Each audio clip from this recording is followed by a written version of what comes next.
Jake Ryder was a hero, a Navy SEAL who served his country with honor.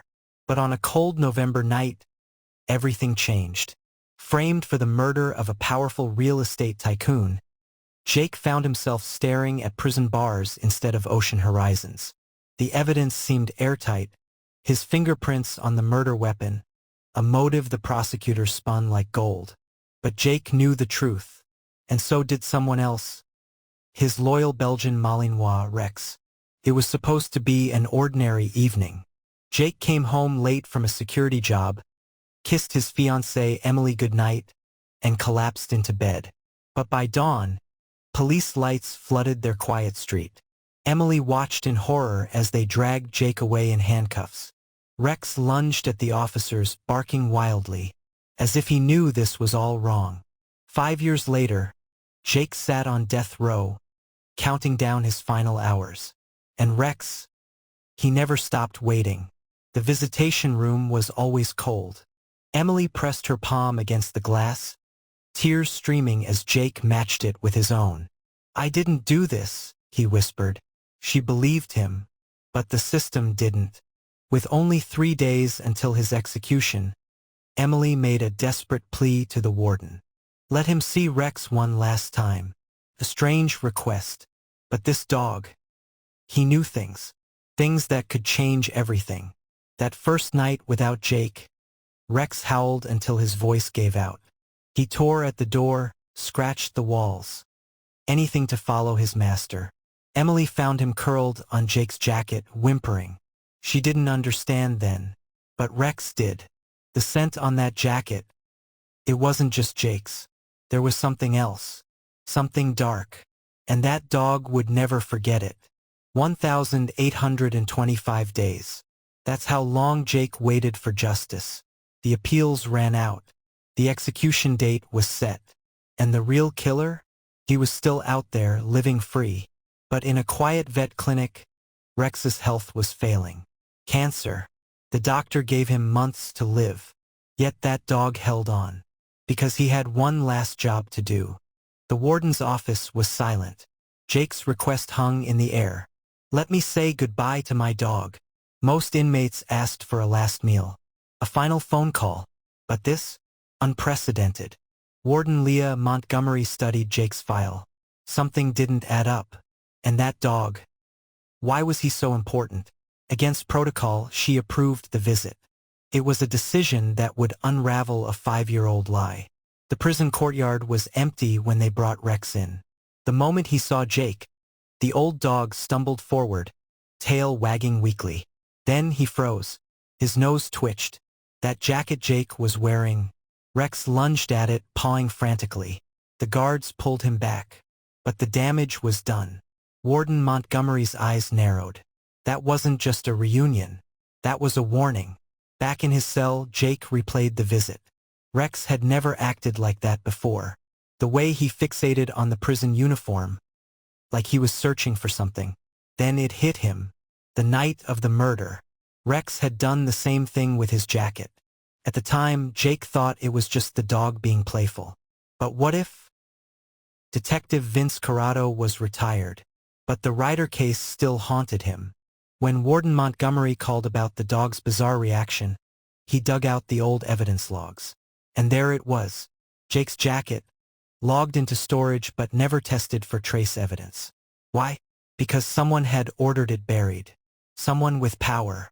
Someone who didn't count on a dying dog's memory. The lab report was damning. Gunpowder residue on Jake's jacket, but the victim was stabbed. And the timestamp? The night before the murder. Corrado's hands shook. This wasn't just a mistake. It was a setup. And if Jake's jacket was planted with evidence, what else had they fabricated? The execution was in 48 hours. And the only witness who could prove the truth was a cancer-stricken dog. The deeper Detective Corrado dug, the uglier it got. Judge Piercefield had approved shady land deals worth millions. ADA Carter Winslow buried evidence to secure his conviction record. They thought their secrets were safe, until a dying dog's reaction exposed the truth. The system wasn't just broken, it was bought, and Jake Ryder was paying the price with his life. Monterey Bay's pristine coastline hid a dark secret. Silas King's coastal haven development promised luxury condos. If certain environmental reports disappeared, Victor Montgomery had uncovered the fraud. He threatened to expose everyone, including the judge. 3 days later, Montgomery was dead. And the perfect patsy? A decorated veteran with PTSD and a history of arguments with the victim. The crime scene photos told a strange story. Montgomery's prized Rolex gone. Not stolen, removed. Rex's violent reaction to Jake's prison uniform suddenly made sense. That watch's distinct scent still lingered on the fabric after 5 years. The dog wasn't just recognizing his master. He was identifying evidence. Evidence someone had tried to plant on Jake. The official report claimed a violent struggle. But the forensics told another story. No defensive wounds. No signs of forced entry. Just 2 clean stab wounds from behind. Professional hit. The gunpowder residue from the killer's silenced weapon discharged to stage the scene. They made it look like Jake snapped. But Rex knew better. Dogs don't lie. Deacon Frost was good at his job. The ex-Delta operative knew how to plant evidence, manipulate crime scenes. But he didn't account for one variable, a 90-pound Belgian Malinois with perfect recall. When Frost planted that watch stem in Jake's gym bag, he never imagined the dog would both find it and remember the scent years later. Dr. Olivia Chun Rodriguez's X-ray revealed the impossible. Embedded near Rex's stomach, a tiny metal fragment. The Rolex's broken stem. The dog had swallowed it that fateful night, hiding the evidence in the only way he could. For 5 years, Rex carried proof of Jake's innocence. Literally inside him. The forensic team worked through the night. That stem matched Montgomery's watch model perfectly. More damning? Traces of Frost's DNA. The fixer had cut himself during the struggle. Rex hadn't just found evidence, he'd preserved it. With 36 hours until execution, they had their first real break. Warden Montgomery's phone rang at 11:01 p.m. The governor's office. A stay of execution. But the prison's clock read 12 o'clock. Had they missed the deadline? The warden sprinted to the death chamber, where Jake already lay strapped to the gurney. Then, an unearthly howl echoed through the halls. Rex had arrived. The 4-team froze as Rex's bark shattered the sterile silence. The dog burst in, lunging not at Jake, but at the prison chaplain. Reverend Boone staggered back as Rex clamped onto his briefcase. The leather emitted that same scent, the Rolex's distinctive polish, because it wasn't a Bible in that case. It was the missing watch. At 12:07 a.m., the fax machine whirred to life. The official stay. But the real miracle? Reverend Boone's confession. He'd been blackmailed into hiding the watch. The final piece. As dawn broke, Jake walked out of death row and straight into Rex's waiting paws. The dog had saved his master, just like he'd always known he would. Judge Piercefield's polished facade crumbled when Rex entered the courtroom. The dog went straight for the bench, growling at the judge's leather chair, the same leather scent from that night. Under oath, Piercefield cracked when shown transfer records to his offshore account. "I never meant for anyone to die," he whispered. The gavel fell. Handcuffs clicked. Justice, delayed 5 years, arrived at last. They said dogs couldn't testify. Rex proved them wrong. When Deacon Frost took the stand, the weakened Malinois erupted in a fury Emily had never seen. Forensic experts explained. Rex recognized Frost's unique cologne, the same scent on Jake's jacket from the night of the murder. The jury needed just 47 minutes. Guilty on all counts. ADA Carter Winslow's hands shook as he admitted the truth. Judge Piercefield had ordered him to bury evidence. "I was up for re-election," he choked out. "The conviction would make my career." When shown Rex's vet records proving the dog's cancer came from stress after Jake's arrest, Winslow vomited right there in the witness box. The words "exonerated of all charges" barely registered before Emily's knees gave way. 5 years of held-back sobs erupted as Jake caught her. Nearby, Rex panted happily despite his labored breathing. His job was done. Reporters' cameras flashed, capturing the moment America would never forget. A broken family made whole by a dog's love. The courtroom erupted as Jake knelt to bury his face in Rex's fur. "You knew all along, didn't you, boy?" The Malinois licked away his tears with a tongue now gone gray with age. Outside, sunlight hit Jake's face for the first time as a free man since 2017. He inhaled deeply. No more concrete. No more bars. Just ocean air and home. Jake froze at the threshold, his PTSD screaming that guards would drag him back. Then Rex nudged his hand, the same nudge he'd used in their SEAL days to ground Jake during flashbacks. One step, then another. The gate clanged shut behind them. Somewhere a robin sang. The ordinary sound of freedom nearly broke him. The Malinois collapsed in the grass outside the prison, rolling joyfully despite his pain. That night, as Jake and Emily slept entwined for the first time in years, Rex slipped away quietly. They found him at dawn, curled on Jake's old navy sweatshirt, muzzle resting on his master's boots. The cancer had finally won. But not before he won everything else. Jake's hands trembled holding the sonogram photos dated 2 months after his arrest. "I couldn't tell you," Emily wept. "Not in there." 5-year-old Lily and Jack peered shyly from behind their mother.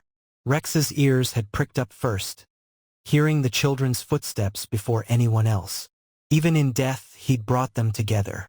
The house creaked with unfamiliar sounds. A tea kettle whistling, children laughing, Emily's perfume on the pillows. Jake lay awake, memorizing it all. Downstairs, the twins slept curled around Rex's favorite blanket. Outside, the Malinois' new memorial plaque gleamed in the moonlight. Hero, protector, family. The first peaceful night in 1,825 days. Pacific waves licked Jake's bare feet as he scattered Rex's ashes at their favorite cove. Lily and Jack splashed in the shallows, their giggles carrying on the salt wind. Emily pressed close as the sun dipped below the horizon, painting the sky in golds and purples. Somewhere beyond the breakers, Jake imagined a familiar bark echoing. Always watching, always home. The small park near Jake and Emily's house became hallowed ground. Neighbors left tennis balls and dog treats at the bronze statue of Rex. His ears perked forever in alertness. The plaque simply read, "Who saved whom?"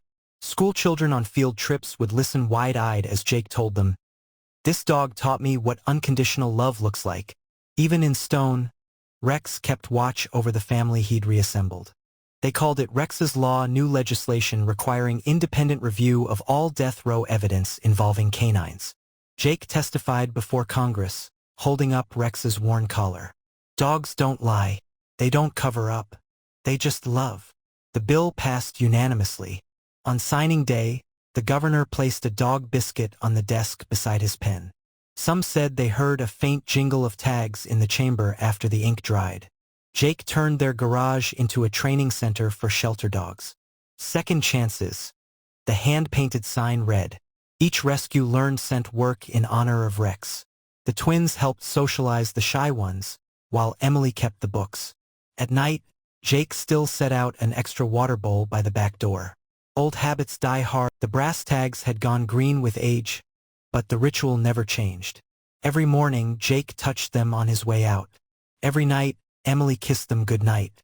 The twins grew up, moved away, had children of their own. But in every family photo, those worn leather tags hung visible in the background. Some bonds transcend time. Some loves never fade. Who Let the Dogs Out came on at the grocery store of all places. Jake froze mid-aisle, transported back to 2005. A younger Rex howling along off-key. The cashier found him minutes later, leaning against the freezer section, chuckling through tears. That night, he played the song full volume in the backyard, grinning as the new rescues barked along. The circle unbroken. Little Emily's tiny hands traced the photo album carefully. "And then what happened?" she'd ask for the 100th time. Jake's voice would catch at the same parts every time Rex's prison visit. The courtroom that last sunset. "He's your guardian angel now," he'd whisper, pointing to the stars. The 4-year-old would nod solemnly and leave an extra carrot on her plate. For Uncle Rex. The faded Polaroid showed Jake and Emily on their 50th anniversary. holding hands beneath Rex's statue. Lily had snapped it just months before Jake's passing. What the camera didn't capture was the warm breeze that kicked up as she took the shot, or how Emily later swore she felt something brush against her leg, something that left paw prints in the fresh snow where no dog had walked. Emily was sorting winter coats when a yellowed envelope fluttered to the floor. To my future family, read Jake's unmistakable scrawl, dated the night before his arrest. Inside, not goodbye words, but dreams. I hope our kids love the ocean like I do, he'd written. That they get your laugh and Rex's courage. The twins framed it beside his medals, marveling at how every hope had come true despite the darkness. Every Tuesday, Lily brings a therapy dog to the PTSD ward, always a Malinois. The patients call them all Rex regardless of name. Old veterans smile through tears as the dogs perform the same grounding nudge Rex invented for Jake. That one saved my life, a silver-haired Marine whispers each visit, petting the newest recruit. The nurses don't correct him. Some truths transcend facts. The party overflowed with grandchildren and rescue dogs, but one place setting remained untouched, a dog bowl filled with Jake's famous steak bites. When little Max asked why, his mother simply said, "That's Uncle Rex's seat." At sunset, the wind chimes Jake had hung decades earlier played an eerie, familiar rhythm. 1, 2, 3, pause, 1, 2. Just like Rex's "I love you" bark. The family exchanged knowing glances. Some guests never really leave. A frail man appeared at Emily's door clutching a smuggled Polaroid, young Jake asleep in his cell. Rex's photo taped to the wall above him. "I switched the execution drugs for saline," the guard confessed. "After that dog's howl, I couldn't." Emily hugged him fiercely. That night, she added a new name to Rex's memorial, Unknown Friend. Justice, it seemed, had worn many disguises. During park renovations, workers uncovered a metal box marked, "Open when you need me." Inside, Jake's dog tags, Rex's favorite ball, and a VHS tape titled, "For the Bad Days." The grainy footage showed Jake whole and laughing as Rex tackled him on their old beach. At the end, a message, "Love outlasts steel, outlasts pain, outlasts even death." The mayor declared Rex's birthday a city holiday that same afternoon. 2:17 a.m. Every rescue at Second Chances sat up simultaneously, ears pricked toward some unseen signal. Then, a chorus of mournful howls that woke the neighborhood. Emily arrived to find the dogs calm but gathered around Rex's old training harness. The vet found no medical cause. "Maybe they were answering someone," a volunteer murmured. Emily just smiled. She'd heard it too, one final bark from the darkness beyond the trees. Little Jake described his nighttime friend in precise detail. Scarred muzzle, one crooked ear, the way he'd talk by huffing. "He says to tell you the beach is beautiful," the 5-year-old reported matter-of-factly. Emily's hands shook as she opened an old journal to Jake's handwriting. "If there's a heaven, it's got endless shores for Rex to run. Some messages cross every boundary." At 1:03, Victor Montgomery's housekeeper broke her silence. "Mr. King paid that judge right in front of me," she told reporters, producing a ledger signed in Piercefield's hand. "But the dog, that dog knew before any of us." She passed peacefully that night, clutching Rex's photo from the papers. Her final words? "Good boy." The case officially closed the next morning. The twins found it beside her teacup. "Jake came for me last night. He looked young and strong, with Rex jumping at his side." "Ready to go home?" he asked. "I'm writing this so you won't worry. Some reunions can't wait. P.S. Tell the kids to listen for wind chimes at sunset." Her funeral became a celebration when 3 stray Malinois appeared and sat politely throughout the service. Today, Second Chances Rescue has saved over 5,000 dogs. Each adoption comes with Jake's handwritten training manual and Rex's story. Visitors often remark how the oldest photo, Jake and Rex on that first beach, seems to change. Sometimes Rex's tongue lolls happily. Other days, his ears are perked in alert. The staff just smiles. "Love like that," they say. "It doesn't fade. It evolves." And in the quiet moments,